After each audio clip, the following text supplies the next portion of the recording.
எல்லா வகையான மூட்டு வலி, முதுகு வலி, ஜாயின்ட் பெயின், L4 பிரச்சனை, L5 பிரச்சனை, ஜவ்வு கிழிஞ்சிருக்கு, ஜவ்வு தேஞ்சிருக்கு, முட்டி தேஞ்சிருக்கு, மூட்டு வலி, முட்டி சம்மந்தமான பிரச்சனைக்கு எலும்பொட்டி இலையிலேருந்து ஒரு அற்புதமான தகவல் சொல்ல போகிறேன் நீங்களே.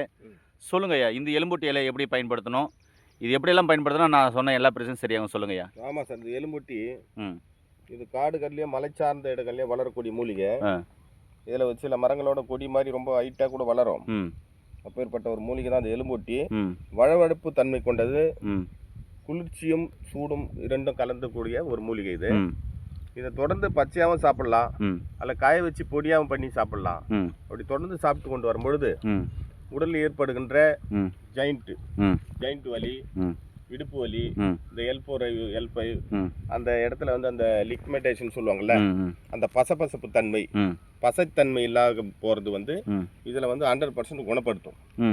அந்த பசத்தன்மையை உண்டாக்கக்கூடிய ஒரு மூலிகை இது. ரொம்ப அற்புதமாக தகவல் சொல்லுங்க. என்ன டேஸ்ட் இருக்குங்கய்யா? வழக்கு, சிறு இனிப்பு. ஓகேங்கய்யா. மக்களே, இந்த எலும்பொட்டி இலை எங்கே பார்த்தாலும் கண்டிப்பாக எல்லா பெயின் உள்ளவங்களும் பயன்படுத்தி பாருங்கள். நன்றி.